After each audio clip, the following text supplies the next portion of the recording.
Hello students, welcome back with my new video. My name is Aamir from A1 coaching. तो students कैसे आप सब, I hope बहुत ही अच्छे से होंगे और अपनी प्रिपरेशन बहुत अच्छे से कर रहे होंगे। तो लास्ट वीडियो में हम लोगों ने business risk and insurance chapter start किया था, जिसमें हम लोगों ने अपना बिजनेस रिस्क वाला जो पार्ट है पूरा कवर कर लिया था। उम्मीद करता हूँ वहाँ तक आप लोगों को अच्छे से समझ में भी आ गया था। आज बेटा हम लोग बात करेंगे इंश्योरेंस के बारे में और ये पार्ट भी कवर कर देंगे, कंप्लीट कर देंगे और आपका ये चैप्टर कंप्लीट हो जाएगा। बस एक चैप्टर बचेगा टाइप्स ऑफ इंश्योरेंस और एक WTO रह गया है, छोटा सा चैप्टर है। तो मैं भी कल तक वो भी अपलोड हो जाएगा और पूरा सिलेबस कल ही तक कंप्लीट हो जाएगा। फिर आप लोग अच्छे से प्रिपरेशन करो और कोई टॉपिक रह जाए, कोई डाउट रह जाए तो कमेंट सेक्शन में इंस्टाग्राम पे मुझसे कांटेक्ट कर लेना, मैं उसको एक्सप्लेन कर दूंगा। ठीक है बेटा, तो चलो स्टार्ट करते हैं। अब देखो हम लोगों ने बिजनेस रिस्क में तो देख लिया अच्छे से। अब हम देखते हैं इंश्योरेंस क्या होता है थोड़ा सा डिटेल में। देखो इंश्योरेंस का मतलब देखो बुकिश लैंग्वेज में समझ जाओगे। नॉर्मली देखो ये है आपका कोई पर्सन है मिस्टर ए, ठीक है, ये है इसकी वाइफ, ठीक है, ये है इसकी वाइफ। ये कौन है? ये दोनों हस्बैंड है, ये हस्बैंड है और ये कौन है भाई? इसकी वाइफ है। और इसके दो छोटे छोटे बच्चे हैं, ठीक है, इसके दो छोटे छोटे क्या है? बच्चे हैं। समझ में आ रही बात? तो अब देखो ड्राइंग पे मत जाना, समझो। देखो देखो ये हस्बैंड है, ये वाइफ है, इसके दो बच्चे हैं। तो अब देखो होता क्या है कि मान लो अगर इसको कभी कुछ हो जाए, फैमिली में इसके कुछ हो जाता है और वाइफ इतना कुछ काम नहीं करती है, बच्चे हैं, ठीक है, तो अब इन तीनों का क्या होगा? फैमिली चलाने वाला सिर्फ यही था, एक बेचारा जिसका नाम था मिस्टर ए। अब इसको कुछ हो गया तो ऐसे केस में इन लोग की जिम्मेदारी कौन लेगा? समझ में आ रही बात? तो ऐसे में इंश्योरेंस कंपनी बोलती है, कौन बोलता है बेटा? इंश्योरेंस कंपनी बोलती है कि इनकी जिम्मेदारी कौन लेगा? हम लेंगे। आपने सुना होगा जिंदगी के साथ भी जिंदगी के बाद भी, LIC की टैगलाइन है ना। तो LIC वाले क्या बोलते हैं? जिंदगी के साथ भी जिंदगी के बाद भी, है ना। तो वही टैगलाइन है। तो ये बोलते हैं कि अगर इनको कुछ हो जाता है तो आप इनकी रिस्पॉन्सिबिलिटी हम लेंगे। कैसे लेंगे भाई ये रिस्पॉन्सिबिलिटी? तो इंश्योरेंस कंपनी बोलती है कि आप हमें दीजिए प्रीमियम। क्या दीजिए? प्रीमियम। मंथली होता है, ईयरली होता है, हाफ ईयरली होता है, डिपेंड करता है आपने कौन सा प्रीमियम ले रखा है। प्रीमियम का मतलब होता है एक फिक्स्ड अमाउंट जो कि आपको टाइम टू टाइम देना पड़ता है और अगर आपके साथ कोई घटना घट जाती है तो उसके बदले में आपको कंपनसेट किया जाता है ना। तो उसी को हम लोग क्या बोलते हैं? इंश्योरेंस। अब एक चीज याद रखना, एक होता है इंश्योरर और एक होता है इंश्योर्ड, ठीक है। तो समझ लो इंश्योरर का मतलब होता है इंश्योरेंस कंपनी जो इंश्योरेंस करता है। इंश्योरेंस का मतलब होता है कंपनी जो कि इंश्योरेंस करता है। और इंश्योर्ड का मतलब होता है इंश्योर्ड पर्सन। इंश्योर्ड पर्सन वो पर्सन होता है जो इंश्योरेंस लेता है। समझ में आ रही बात? जो इंश्योरेंस लेता है। अब ये बात को अच्छे से याद रखना बेटा, भूलना नहीं, ठीक है। तो इंश्योरर जो कंपनी करती है, इंश्योर्ड पर्सन जो इंश्योरेंस लेता है। अब ये इंश्योर्ड पर्सन प्रीमियम देता है टाइम टू टाइम। अगर कोई घटना घट जाती है तो इंश्योरेंस कंपनी क्या करती है? कंपनसेट करती है, इनके रिस्क जो रहता है उसको बियर करती है। कौन करती है? Insurance company. समझ में आई बात? अब ये खाली लाइफ के केस में नहीं है, ये आपकी कभी मान लो कोई कंपनी है जहाँ पर आग लग गई तो वहाँ पर कंपनसेट करेगी, चोरी हो गई तो वहां पर कंपनसेट करेगी। ये सारी चीजों के लिए आपके वो रिस्क को बियर करती है। कौन? Insurance company. समझ में आ गई बात? क्लियर है बेटा? कोई डाउट तो नहीं है? क्लियर है? आगे बढ़ा जाए। चलो इंश्योरेंस कंपनी का मतलब समझ गए अच्छे से। इसको मैं रफ कर दूं, अगर कुछ समझने के लिए नोट करना तो नोट कर लेना। ये याद रखना इंश्योरेंस कंपनी की बात हो रही जो इंश्योरेंस देता है, इंश्योर्ड मतलब जो इंश्योरेंस लेता है, ठीक है। चलो अब देखो बुकिश लैंग्वेज में थोड़ा सा देख लेते हैं इंश्योरेंस कंपनी का मतलब अब जल्दी से। तो बोल रहा है इंश्योरेंस में भी डिफाइंड, इंश्योरेंस में भी defined as a contract. Insurance क्या है? डिफाइन कर सकते हैं as a contract in writing where by one party, जहां पर वन पार्टी जिसको हम लोग बोलते हैं इंश्योरर, जो कि इंश्योरेंस करती है। अभी मैंने बताया इसका मतलब undertaken to indemnify the other party, जहां पर कॉल्ड द इंश्योर्ड, जिसको हम लोग बोलते हैं इंश्योर्ड, जो इंश्योरेंस लेती है, in consideration for a certain sum of money called premium, जहां पर हम लोग कुछ प्रीमियम देंगे against any loss as a result of uncertain event. कोई अनसर्टेन इवेंट हो जाता है, कोई ऐसी घटना घट जाती है, उसके लिए हम प्रीमियम दे रहे हैं, उसके अगेंस्ट वो हमें क्या करेंगे?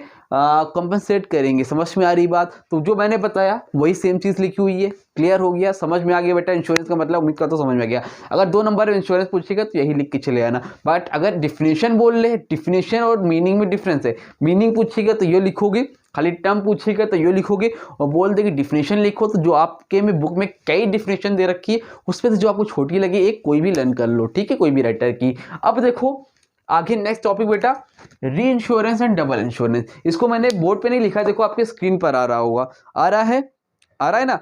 देखो अब री इंश्योरेंस और डबल इंश्योरेंस का मतलब समझ लो। देखो क्या लिखा है, री इंश्योरेंस सम टाइम, रुको अभी रुको 2 मिनट रुको, पहले मैं बोर्ड पे समझा देता हूँ। देखो री इंश्योरेंस एंड डबल इंश्योरेंस का मतलब क्या है, कभी कभी होता क्या है कि कुछ इंश्योरेंस कंपनी होती हैं, कुछ इंश्योरेंस कंपनी होती हैं जो कि बहुत बड़े बड़े रिस्क को जो है साइन कर लेती हैं, बोलती हाँ ठीक है भैया हम रिस्क दे देंगे, हम मतलब आपको घटना घटेगी तो हम ले लेंगे, करोड़ों में अरबों में डील हो रही है, उन्होंने कहा ठीक है आपको लॉस होगा तो हम दे लेंगे। अब एक्सेप्ट तो कर ली डील, अब लेकिन इंश्योरेंस कंपनी को अंदर से लग रहा है भाई इतना तो बहुत बड़ा रिस्क हमने बियर कर लिया, अगर बाई चांस उस पार्टी के साथ कोई घटना घट गई तो हमें तो रिस्क बियर करना पड़ेगा। इंश्योरेंस कंपनी ने, ये एक पर्सन है मिस्टर ए, इनको बोला है, इनकी कंपनी है, इन्होंने बोला है तो कि आग वगैरह लग गई तो कम से कम 50 करोड़ रुपए देने पड़ेंगे। अब इंश्योरेंस कंपनी ने डील साइन तो कर ली है, लेकिन इनको लग रहा है कि भाई अगर सही में लग गई तो इतने पैसे कहाँ से लाएंगे, हो सकता है बहुत ज़्यादा है, ज़्यादा की लायबिलिटी है, तो अब इनको लग रहा है मुश्किल हो जाएगा। तो ऐसे केसेस में इंश्योरेंस कंपनी क्या करती है, किसी दूसरी इंश्योरेंस कंपनी से टाई अप कर लेती है, किसी दूसरी इंश्योरेंस कंपनी से साथ में डील कर लेती है ना। उसको क्या बोलते हैं हम लोग, री इंश्योरेंस। इंश्योरेंस कंपनी ने ही दूसरी इंश्योरेंस कंपनी से साथ में कर लिया, अगर इसको लॉस होगा तो दोनों लोग मिलकर कंपनसेट करेंगे, 2 या 3, भाई एक और से बात कर ले, चलो एक और से कर लिया, तो 2 या 3 इंश्योरेंस कंपनी से जो आपस में डील कर लेते हैं उसको हम लोग क्या बोलते हैं, री इंश्योरेंस। समझ में आ गया। आगे है दूसरा बेटा डबल इंश्योरेंस। डबल इंश्योरेंस का मतलब तो यही होता है कि मान लो यहाँ पर है कोई person mister x, mister x की कोई प्रॉपर्टीज है, मिस्टर एक्स ने एक इंश्योरेंस कंपनी से, एक इंश्योरेंस कंपनी है उससे अपना रिस्क भाई इंश्योरेंस ले रखा है, लेकिन मिस्टर एक्स को लग रहा है जो हमने एक कंपनी से कराया है, मान लो ये LIC है, LIC कंपनी से कराया है, वहां से हमारी प्रॉपर्टी और ज़्यादा, इससे हमारा रिस्क कवर नहीं हो पाएगा, तो उन्होंने क्या किया, एक और कंपनी है सहारा, ठीक है, तो वहां से भी जाके क्या करा लिया, अपना लाइफ, अपना इंश्योरेंस करा लिया अपनी कंपनी का।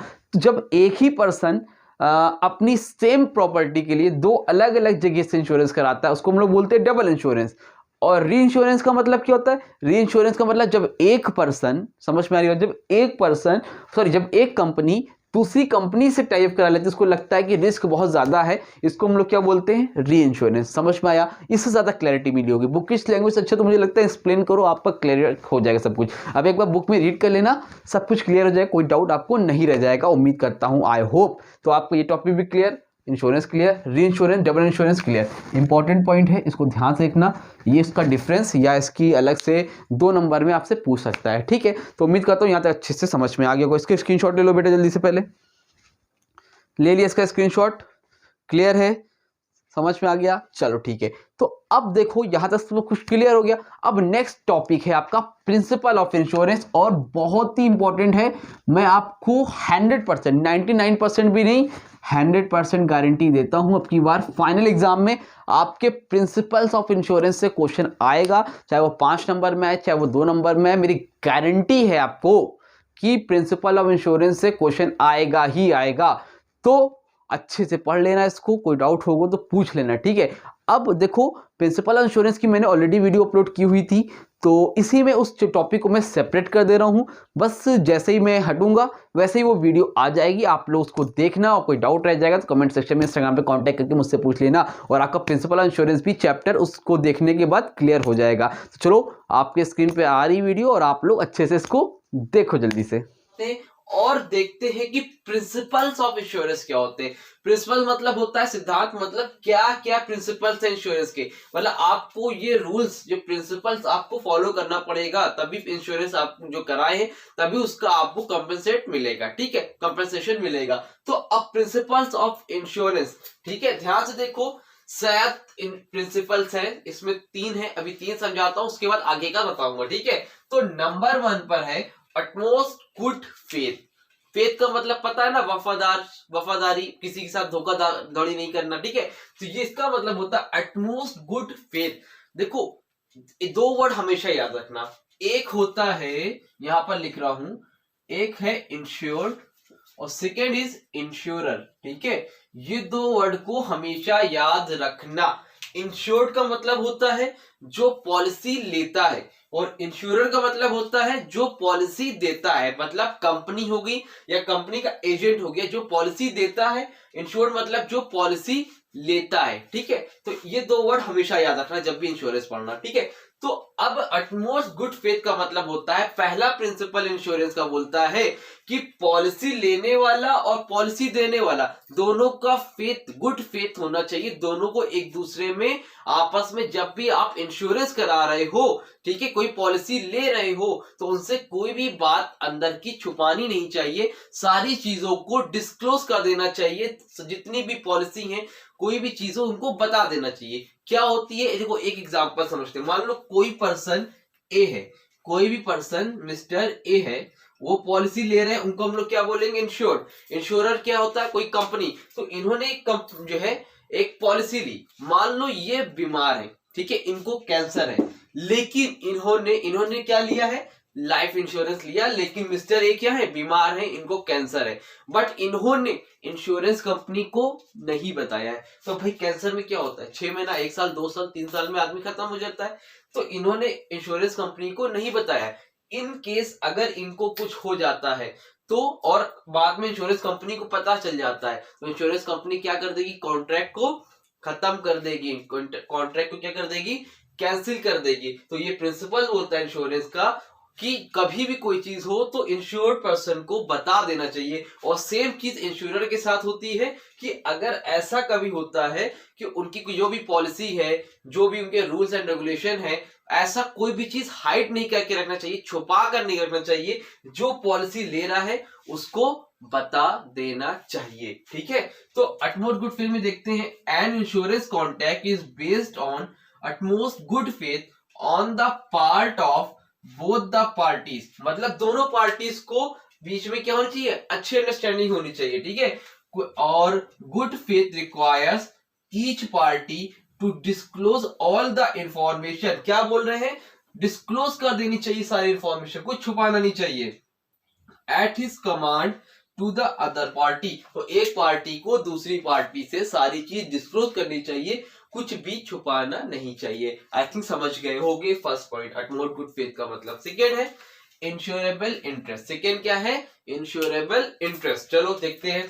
इंश्योरेबल इंटरेस्ट का मतलब होता है कि मान लो कोई भी पर्सन है, मिस्टर ए है मान लो, ठीक है, हम लोग नाम लेते हैं, चलो मिस्टर अरुण मान लेते हैं। ठीक है, कोई पर्सन है मिस्टर अरुण, इन्होंने क्या किया है, इन्होंने अगर इंश्योरेंस ले रखा है तो इनका उस जिस पर्टिकुलर चीज पे इंश्योरेंस लिया है, चाहे वो सामान हो, ध्यान सुनना, चाहे वो सामान हो यानी कि गुड्स हो, या फिर कोई पर्सन का हेल्थ इंश्योरेंस हो, उसमें इनका इंटरेस्ट होना चाहिए। अरुण साहब का उसमें इंटरेस्ट होना चाहिए। मान लो इन्होंने किसी पर्सन का हेल्थ इंश्योरेंस ले रखा है, जिनका नाम है मान लो मिस बी मान लेते हैं। ठीक है, तो अरुण ने कोई पर्सन बी है, उनका हेल्थ इंश्योरेंस ले रखा है। ठीक है, और तो अरुण के ये रिलेटिव होने चाहिए मिस्टर बी। ठीक है, मान लो ये जानते भी नहीं, इनको दूर के जानने वाले थे, इन्होंने इनका क्या किया, इंश्योरेंस करा लिया। और इनको मान लो कभी कुछ ना कुछ हो गया, मान लो मिस्टर जो बी है इनको कभी कुछ हो जाता है, तो ऐसे केसेस में मिस्टर अरुण क्या करेंगे, इंश्योरेंस कंपनी से जाके पैसे ले लेंगे, भाई ये तो हमने इनका इंश्योरेंस कराया था, अब आप हमें पैसे दे दो। नहीं, ऐसा नहीं होता है। तो इंश्योरेंस कंपनी बोलती है कि आप जिसका भी इंश्योरेंस करा रहे हो वो आपसे कनेक्ट होना चाहिए, आप उसके बारे में जानते हो। अगर आप उसको नहीं जानते हो तो आप इंश्योरेंस नहीं करा सकते हो। आप जिसका भी इंश्योरेंस करा रहे हो, चाहे अपने सामान का करा रहे हो, चाहे किसी भी पर्सन का करा रहे हो, तो उसमें आपका इंटरेस्ट होना चाहिए, यानी कि आप उससे जुड़े हुए हो, आप उससे कनेक्टेड हो, आप उससे जानते हो। अगर आप उससे कनेक्टेड नहीं हो, आपका मॉनेटरी इंटरेस्ट नहीं है उसमें, और आप बिना वजह किसी और का करा रहे हो, तो वो भी कंपनी को बेवकूफ बनाने के लिए, तो ऐसे केसेस में कंपनी इसको फॉलो नहीं करती है। इसको बोलते हैं इंश्योरेबल इंटरेस्ट। कहने का मतलब जो भी इंश्योरेंस करा रहा है, जैसे यहाँ पर अरुण करा रहे हैं, तो उनका इंश्योरेबल इंटरेस्ट होना चाहिए उस पर्सन पे जिसके नाम पे वो इंश्योरेंस करा रहे हैं। लिखा है द इंश्योर्ड मस्ट हैव, जो भी इंश्योरेंस कर लेने पॉलिसी लेने वाला है must have an interest in the preservation of the thing or life insured, या कोई भी चीज हो या फिर लाइफ से रिलेटेड हो जिसके बारे में भी करा रहे हो, उसमें उनका क्या होना चाहिए, इंटरेस्ट होना चाहिए। उनका इंटरेस्ट नहीं है, बिना वजह इंटरेस्ट लेके उसमें किसी का करा दिया है इंश्योरेंस, और बदले में अगर कभी वो पर्सन खत्म हो जाता है उसके बदले में वो पैसा ले ले, तो ऐसा नहीं होता है। ऐसी चीज को इंश्योरेंस का जो प्रिंसिपल है वो फॉलो नहीं करता है। ठीक, थर्ड है बच्चों इंडेमनिटी। अब इंडेमनिटी का मतलब क्या होता है, इंडेमनिटी का मतलब होता है, थर्ड प्रिंसिपल इंडेमनिटी बोलता है इंश्योरेंस का, कि मान लो कोई भी सामान है, कोई भी गुड्स है, मान लो एग्जांपल लो, एक स्कूटी है, क्या है, एक स्कूटी है जिसकी वैल्यू है 80,000 रुपीज। कितनी है, 80,000 रुपीज। मान लो नई नई आपने स्कूटी ली, इसकी वैल्यू 80,000 रुपीज है अभी मार्केट में, बट आपने इंश्योरेंस ले रखा है कि अगर आपकी स्कूटी को कभी कुछ होता है तो इंश्योरेंस कंपनी इसका पैसा देगी, जैसी है इसको वो वैसा करके देगी। अगर चोरी होती है तो 80,000 रुपीज पूरा देगी, ठीक है। तो लेकिन जैसी है वैसी की वैसी करके देगी, समझना। मान लो इसका एक्सीडेंट हो जाता है और उसमें 10,000 का खर्चा आ जाता है, कितने का, 10,000 रुपीज का लेस हो जाती है, तो अब इसकी वैल्यू कितनी होगी, 70,000 रुपीज। तो इंश्योरेंस कंपनी बोलती है कि अगर मान लो 10,000 का खर्चा आया है और अब कंपनी और जिसकी स्कूटी है उसने क्या ले रखा है, इंश्योरेंस ले रखा है, तो ऐसे केसेस में इंश्योरेंस कंपनी 10,000 रुपीज अपने तरफ से देगी। मतलब 10,000 जब लगाएगी तो 80,000 की स्कूटी थी, तो वापस से सही होने के बाद वो 80,000 की ही हो जाएगी, ठीक है। तो मतलब जितने का नुकसान हुआ है उतना ही इंश्योरेंस कंपनी देगी। ये नहीं है कि 80,000 की स्कूटी थी, एक्सीडेंट हो गया, टूट गई, आप जाके 80,000 रुपए कंपनी से ले रहे हो इंश्योरेंस कंपनी से, नहीं। तो ये बोलता है जैसी उसकी वैल्यू थी पहली, वैसे का ही वैसा इंश्योरेंस कंपनी उसको फिर से उसकी वैल्यू वही कर देगी। ये नहीं कि 5,000 का सामान था, 1,000 नुकसान हुआ, आप कह रहे हो नहीं 5,000 हमें दो, नहीं, इंश्योरेंस कंपनी उतना ही देगी जितना आपको जरूरत है, जितने की नीड है, जब उस सामान को वैसा ही बना देगी जैसा कि वो पहले था।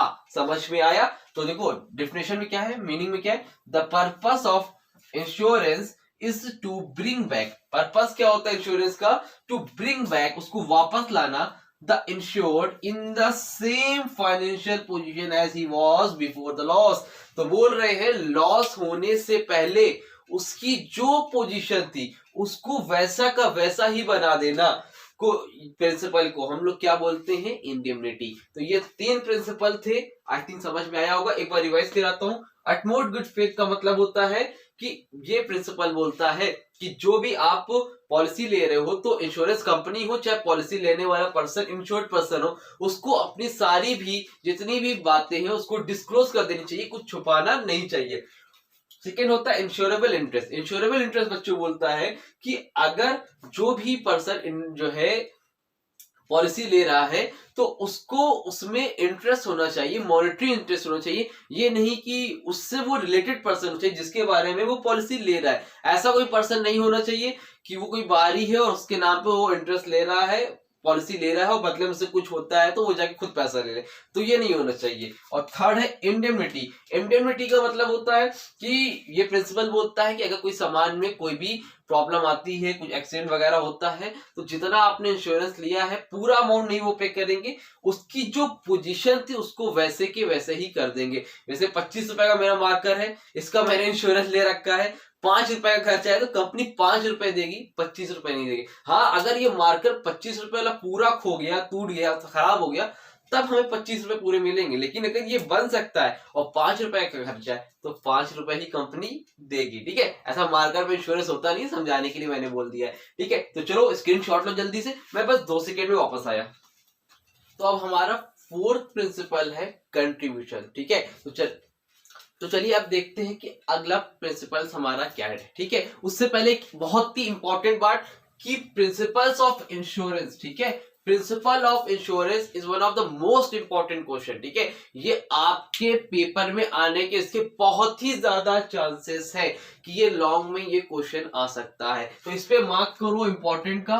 ठीक है, इसमें मार्क करो इंपॉर्टेंट का, ये लॉन्ग में आ सकता है, उसके अलावा अलग अलग पॉइंट है, शॉर्ट में भी आ सकता है और एमसीक्यू भी बन के आ सकता है। तो इसके सारे पॉइंट्स को बहुत अच्छे से समझना, कोई डाउट रह जाएगा तो पूछ लेना, लेकिन इसको अच्छे से समझ लेना और पूरे लॉन्ग के पर्पज से पढ़ के जाना। लॉन्ग में आने के इसके चांसेस बहुत ही ज्यादा है, इसलिए मैंने इंपॉर्टेंट मार्क करा दिया है। ठीक है, तो चलो आगे देखते हैं कंट्रीब्यूशन।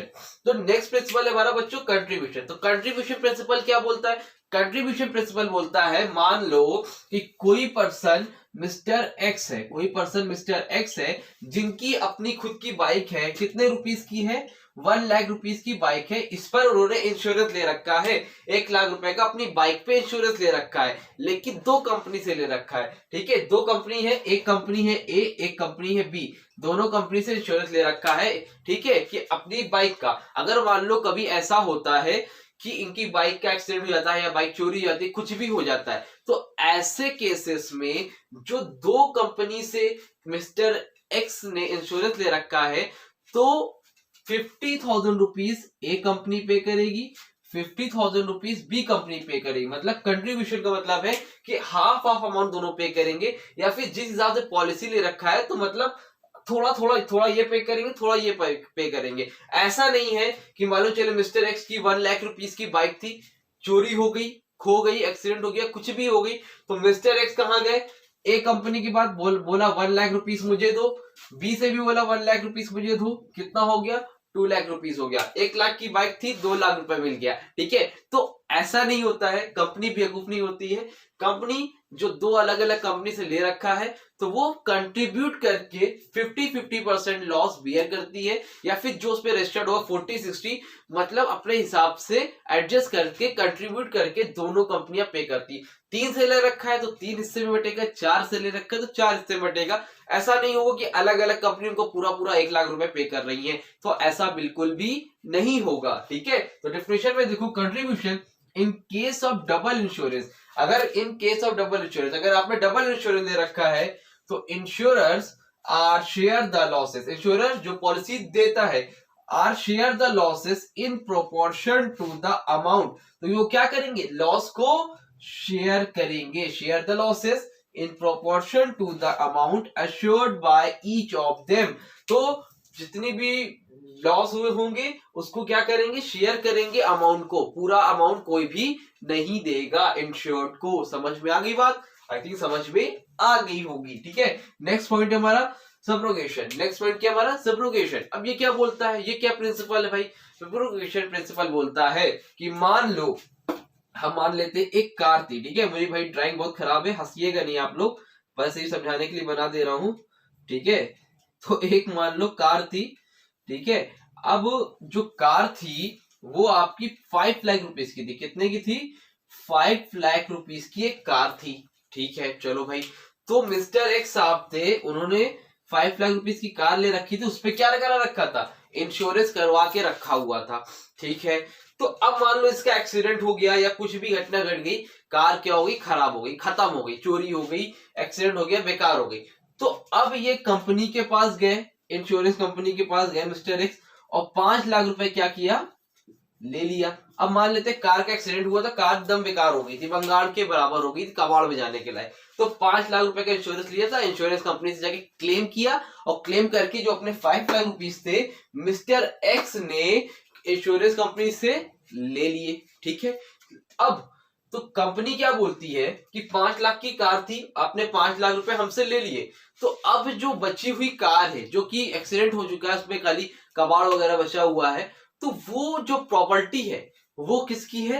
वो इंश्योरेंस कंपनी की है। वो किसकी है? इंश्योरेंस कंपनी की है। अब उस पे आपका राइट्स नहीं है। मान लो वो कैसे? मान लो 5 लाख रुपए की कार थी, अब मिस्टर एक्स ने 5 लाख रुपए इंश्योरेंस कंपनी से तो ले लिए भाई, जितने का लॉस हुआ उतना तो वापस ले लिया। अब मान लो 50,000 रुपीज की जो बची हुई कार थी उसको कबाड़ में बेच दिया, तो 5,50,000। ऐसे केस में क्या हो गया? 5 लाख की तो कार का पैसा भी वापस मिल गया, और 50,000 रुपीज उन्होंने क्या किया? और ज्यादा प्रॉफिट मिल गया, कार का एक्सीडेंट भी हुआ और प्रॉफिट भी मिल गया। ठीक है, तो ऐसे केसेस में कंपनी क्या बोलती है? प्रॉपर्टी मेरी हो गई, अब जो कबाड़ में कार है वो मैं बेचूंगा, मैं करूंगा, मैं अपने पास रखूंगा, जो मन में आएगा वो मैं करूंगा। तो बोलते हैं कि सब्रोगेशन का मतलब जितना कंपेंसेशन देने के बाद उस प्रॉपर्टी पे राइट्स इंश्योरेंस कंपनी का हो जाता है। तो subrogation after amount is paid, payment करने के बाद property will be own by insurance, property किसकी हो जाती है, इंश्योरर की हो जाती है। अच्छे से नोट्स में प्रोवाइड करा दूंगा, इसमें मैंने शॉर्ट में लिखा हुआ है, इसका टेंशन मत लेना, ठीक है। नेक्स्ट पॉइंट है प्रॉक्सिमेट केस। प्रॉक्सिमेट केस क्या होता है भाई, प्रॉक्सिमेट केस का मतलब होता है इसमें मान लो जो आप साइन कर रहे हो, आप क्या कर रहे हो, पॉलिसी ले रहे हो, तो पॉलिसी में लिखा है कि अगर ऐसा होगा तो मैं कंपेंसेट करूंगा, अगर ऐसा होता है तो मैं बियर करूंगा खर्चे को, इंश्योरेंस कंपनी बोलती है अगर कभी ऐसा होता है तो मैं खर्चा दूंगी, अगर ऐसा होता है तो मैं खर्चे दूंगी, लेकिन अगर ऐसा नहीं होता है तो मैं नहीं दूंगी। मतलब कहने का कि आपने एक पॉलिसी ली है, उसमें एग्रीमेंट में उस कागज पे जो जो चीजें लिखी है उस ऐसे केसेस पे होने पे ही इंश्योरेंस कंपनी आपको पेमेंट देगी, इंश्योरेंस कंपनी आपको कंपेंसेशन देगी, इंश्योरेंस कंपनी अपने आप से पैसा, आपको जो पैसा है वो बियर करेगी, अदरवाइज नहीं करेगी जितनी चीजें उस कागज में उस एग्रीमेंट पर लिखी है। उसके अलावा कोई एक्टिविटी होती है तो ऐसे केसेस में इंश्योरेंस कंपनी आपको क्या कंपनसेशन नहीं देगी, ठीक है। एकदम सिंपल सी चीज है, ये सब तो मेन बेसिक सी चीज है ये प्रिंसिपल, कि जो चीजें एग्रीमेंट पे है उसी का पैसा मिलेगा, अगर वो एग्रीमेंट पे नहीं तो उस पे पैसा नहीं मिलेगा, सिंपल। तो only those laws which are mentioned in the policy should be covered, सिर्फ और सिर्फ वो लॉस जो है कंपनी क्या करेगी, कवर करेगी जो कि पॉलिसी में क्या है, मेंशन है, उसके अलावा कोई भी लॉस कवर नहीं करेगी इंश्योरेंस कंपनी, ठीक। लास्ट है बच्चों मिटिगेशन। लास्ट क्या है, मिटिगेशन। अब मिटिगेशन क्या होता है अभी समझाता हूं। मान लो कोई पर्सन है, ठीक है, कोई पर्सन है मिस्टर अमित, कोई एक पर्सन है, इनका नाम क्या है, मिस्टर अमित। अब मान लो इनकी कार है, ठीक है, कार मान लो, घर मान लो, कुछ भी मान लो, चलो अभी मान लेते इनका एक एजेंसी है, मतलब एजेंसी मान लेते, ठीक है, उसमें कुछ सामान वगैरह इनके रखे हुए हैं। अब मिस्टर अमित साहब ने अपनी एजेंसी का इंश्योरेंस करा के रखा हुआ है कि अगर कभी इनकी कंपनी में आग वगैरह लगती है तो इंश्योरेंस कंपनी पैसा ले लेंगे। अब ये देख रहे हैं और इनकी एजेंसी में मान लो आग लग गई है, क्या हो गई है, फायर लग गई है, आग लग गई है, और ये देख के मुस्कुरा रहे हैं, अरे कोई बात नहीं, कोई टेंशन की बात ही नहीं है, आग लगने दो आग, जितना जलना है जल जाने दो, कोई फर्क नहीं पड़ता है। तो ऐसे केसेस में क्या होगा, मिस्टर अमित क्या कर रहे हैं, मुस्कुरा रहे हैं, तो कंपनी बोलती है कि ऐसा नहीं होना चाहिए, ठीक है। अगर मान लो आपने इंश्योरेंस नहीं ले रखा है तो आप क्या करते, आग को बुझाते, आप फायर ब्रिगेड वालों को कॉल करते कि नहीं करते, भाई अपनी आपकी कंपनी जल रही है, आप फायर ब्रिगेड वालों को कॉल करोगे कि नहीं करोगे, जाहिर सी बातें करोगे। बट आपने इंश्योरेंस ले रखा है, आपको कोई डर नहीं है, आप कह रहे हो इंश्योरेंस ले रखा है, लगने दो आग, मैं जाके इंश्योरेंस कंपनी से पैसा ले लूंगा। तो इस प्रिंसिपल में बोला गया, इस रूल को वो फॉलो नहीं करते हैं। आपको कॉल करना चाहिए, आपको जितनी कोशिश हो सके उसको बचाने की, अपनी एजेंसी को, अपनी कंपनी को बचाने की कोशिश करनी चाहिए। यही प्रिंसिपल बोलता है मिटिगेशन, ठीक। तो बोल रहा है it is the duty of insured to minimise, insured मतलब जो पॉलिसी लेता है, ये इसकी ड्यूटी है, टू मिनिमाइज द लॉस और डैमेज टू देयर प्रॉपर्टी, तो लॉस को से बचाना चाहिए और प्रॉपर्टी को अपने डैमेज होने से बचाना चाहिए, as he would take care without taking the insurance policy, उसी तरह बचाना चाहिए जिस तरह आपने अगर इंश्योरेंस पॉलिसी नहीं ले रखी है तो आप जिस तरह बचाओगे अपनी प्रॉपर्टी को, उसी सेम वे में, उसी सेम तरीके में आपको अपनी प्रॉपर्टी को सेव करके रखना चाहिए। तो ये होता है आपका प्रिंसिपल्स ऑफ इंश्योरेंस, और इसी के साथ होता है आपका लॉजिस्टिक एंड इंश्योरेंस चैप्टर भी खत्म, ठीक।